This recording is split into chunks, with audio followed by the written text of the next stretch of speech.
Entonces, comencemos por dónde están esos sueños esperanzadores del agro para el país. Pues la verdad es que, primero, desde el punto de vista esperanzador, yo soy un optimista enfermo. Y también es una recopilación, este documento que presentamos en EX, en la Conference Economic de EX en julio, es también, de cierta manera, un pequeño convenio de las experiencias que ha tenido Alquería el agro colombiano en zonas difíciles, como por ejemplo el tema de la Macarena hace ya casi 15, 17 años, cuando Sergio Jaramillo nos llamó y empezamos recogiendo 6.000 o 7.000 litros y acabamos recogiendo 150.000 y sacando 1.500 familias de la pobreza y del abandono a tener un salario, por lo menos en leche, bastante estable. Tenemos que ir al tema de, obviamente, este gobierno, que es el tema de la reforma agraria, de entregarle tierra a la gente, que es un tema costoso, muy costoso, pero que bien vale la pena, sobre todo en las comunidades indígenas y afro. Pero nosotros tenemos, por ejemplo, mencionaba en un artículo que va a salir estos días también en Portafolio, y que está aquí, un extracto de este documento, que hay campesinos en Málaga, Santander, con 5 hectáreas de ganadería. Con 5 hectáreas, pues, no se puede vivir, pues, es muy difícil. Pero con 10 sí. Con 10 calculamos que sí se puede vivir si se logran ciertas formalidades en el sector y se logran definitivamente unas productividades mucho más altas. Ahí usted está enlazando varias cosas que me parecen importantes con el tema de asistencia técnica, con el tema de crédito y la idea de territorio y campo, como una cosa mucho más integral que la pura productividad o la producción medida a través del PIB.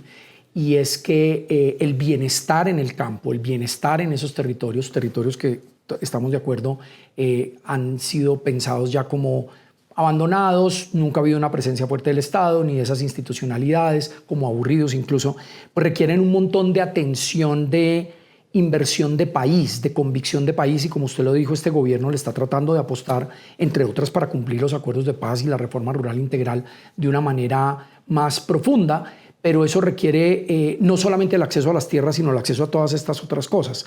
Y en ese sentido, ¿dónde ve usted ahí que se necesite esa mayor presencia e inversión, no solamente en el acceso a más tierras para ponerlas en marcha en ese modelo, sino en impulsar este montón de cosas de asistencia técnica, de crédito? Y usted lo menciona en el documento, hay unos cuellos de botella con el tema de crédito y con el tema de asistencia técnica. ¿Dónde está ahí el papel del Estado, de la academia y del sector privado?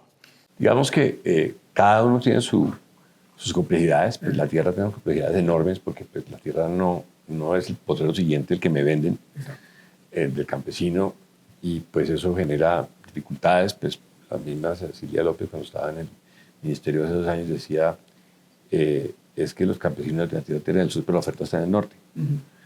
Entonces uno dice, bueno, no veo indígenas del Cauca moviéndose a Cereté a cultivar la tierra, pues ellos tienen sus comunidades y el tema cultural es crítico en esas comunidades particularmente.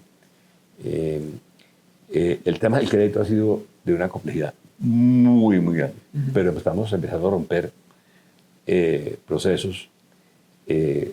Los bancos han hecho un esfuerzo muy grande, el Banco Colombia ha hecho un esfuerzo muy grande, la vivienda ha hecho un esfuerzo muy grande, pero habría que hacer un cálculo de prospectiva, que de pronto pues podemos hacer un estudio juntos aquí en la universidad, de cuánto se requiere en billones de pesos en crédito, a qué tiempos, para que el campo se desarrolle increíblemente. Con esos plazos mayores, sí, que el campo y con necesita. una tasa pues, que sea de pronto subsidiada, porque ahora, claro, antes el subsidio y dicen, no, qué horror. Pero sí, un campesino, el principal y el foco que tú has planteado es crítico. Nosotros, en cada estudio que hacemos, la línea amarilla es cuál es el ingreso neto del campesino. Entonces, el ingreso neto del campesino está en medio salario mínimo, en 3/4 salario mínimo, en un salario mínimo, en 1.4 salario mínimo, es la línea de pobreza, 2 salarios mínimos, 3 salarios, 4 salarios, en fin. Ese es el foco principal, porque digamos que vinimos fue a sacar a la gente de la pobreza para que tenga una vida mejor. O sea, nosotros, por ejemplo, tenemos un proyecto muy lindo que se llama Herederos de Tradición, tenemos 200 niños de hijos de colaboradores de ganaderos nuestros que han pasado por el SENA de 18 meses y se vuelven esos, pues no solamente gerentes de sus fincas de sus padres, sino asistentes técnicos en todo ese conocimiento que además va evolucionando, porque nosotros mismos en la leche hemos ido evolucionando el conocimiento porque fuimos una compañía que durante mucho tiempo trabajamos la maquinaria, la producción, luego el mercadeo, y seguimos haciéndola, la distribución. Pero hace 15 años empezamos a preocuparnos y la leche dónde está. Empezamos a decir, bueno, vamos a las fincas, empezamos a trabajar el tema del llano, empezamos a trabajar con los campesinos, empezamos a trabajar con la Macarena y estamos teniendo pues, unos increíbles aumentos en productividades en algunas fincas que tenemos nosotros propias, chiquitas, no de gran producción, pero que nos dan perspectivas de los temas críticos para los campesinos pequeños, porque es una cosa que se aplica para todo el mundo. Eso me sirve para un tema de las escalas, de las 1.500 familias de la Macarena. Entonces uno le va agregando ceros a 15.000, a 150.000, a 1.500.000 y esas órdenes de magnitud empiezan a abrir unos retos muy grandes de país. Y parte de la discusión de su texto es el potencial de la expansión, por ejemplo, en la Orinoquia de Amazonía. Y eso me obliga a preguntarle sobre el tema ambiental, porque esta riqueza con la que usted menciona al comienzo de uno de los países más biodiversos del mundo, o el país más biodiverso del mundo, estamos a puertas de la COP16, ser anfitriones y empezar a ser presidentes por 2 años de la COP, pues es un reconocimiento a esta biodiversidad. Pues abre obviamente una relación entre biodiversidad y agro, que es una relación de historias complejas, una historia en la que a veces se ha visto ligada por las quemas y el hacha, y a veces se podría haber visto por historias de conservación y de coexistencia con el territorio. Estábamos hablando del caso de las poblaciones indígenas. Estas 3 grandes ruralidades del país, la de la comunidad afrodescendiente, sobre todo en el Pacífico, comunidades indígenas esparcidas por todo el país en resguardos y las comunidades campesinas, esas 3 ruralidades campesinas, afro e indígenas, pues han tenido distintos modelos de ocupación de territorio y esos modelos de ocupación de territorio han permitido que en algunos casos se dé más producción de ciertos elementos para la economía, para exportación o consumo interno, o de conservación de bosques y de prestación de servicios ambientales en la conservación de bosques. Y especialmente, y esto está muy bien documentado, las comunidades indígenas en Colombia y en el mundo en general definitivamente han sido garantes de conservación de los ecosistemas que de alguna manera tienen un valor económico, pero no lo contabilizamos en el PIB y necesitamos empezar a contabilizarlo. Entonces ahí aparecen esos retos de ruralidades. Y en la discusión suya sobre el potencial de expansión de la frontera agrícola para poder trabajar sobre productos que son promisorios, pues se enfrentan estos nuevos modelos de ese nuevo emprendedor rural que va a tener que enfrentarse, por un lado, a que hoy tenemos retos ambientales de adaptación climática de país, retos y responsabilidades frente al mundo de la conservación de los grandes territorios biodiversos del país, pero al mismo tiempo la solución de todos estos problemas de pobreza. Y con un contexto económico también mucho más volátil. Cuando usted decía que hay que tener mejores habilidades financieras para el agro, porque el agro tiene sus ritmos y sus cosas, en el contexto contemporáneo, la volatilidad de los precios de los productos agrícolas para exportación es brutal. El cacao está ahorita disparado por todo lo que pasó en África y el potencial de cacao acá con los precios del cacao de hoy es impresionante, más de $10.000 la tonelada. Eso no se había visto nunca.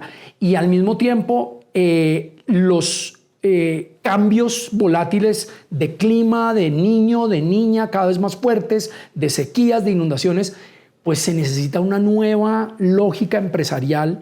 Los bancos tienen que adaptarse a eso, las nuevas generaciones del agro tienen que enfrentarse a eso y al mismo tiempo a los retos de conservar esta biodiversidad. Esa no es fácil, yo no sé usted cómo la ve, pero yo la veo como un reto gigantesco. Nos toca hacer todo el tiempo. Sí. Definitivamente aquí no hay juego de que yo digo, no, pues yo tal vez lo de la biodiversidad lo dejo para después, o lo de los bosques lo dejo para después. Nosotros ya fuimos los primeros firmantes del acuerdo de no producción de leche en páramos, en que uno no simplemente se sale porque entonces alguien más le compra, sino cómo controla uno esa producción de leche en páramos y la reduce y la va sacando hacia otros lugares. Y seguimos con el objetivo, pero hay que acudir a diferentes elementos. Entonces, pues, y vamos entendiendo nosotros qué es fácil, qué no es fácil, qué se va a poder hacer.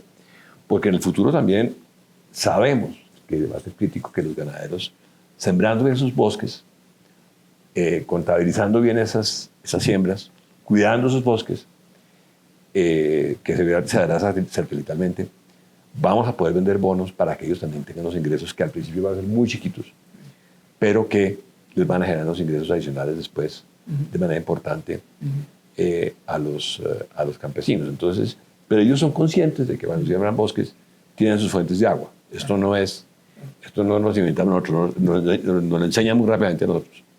Y la fuente de agua es crítica porque pues, agricultura sin agua pues, es bastante difícil, los hidropónicos. Claro.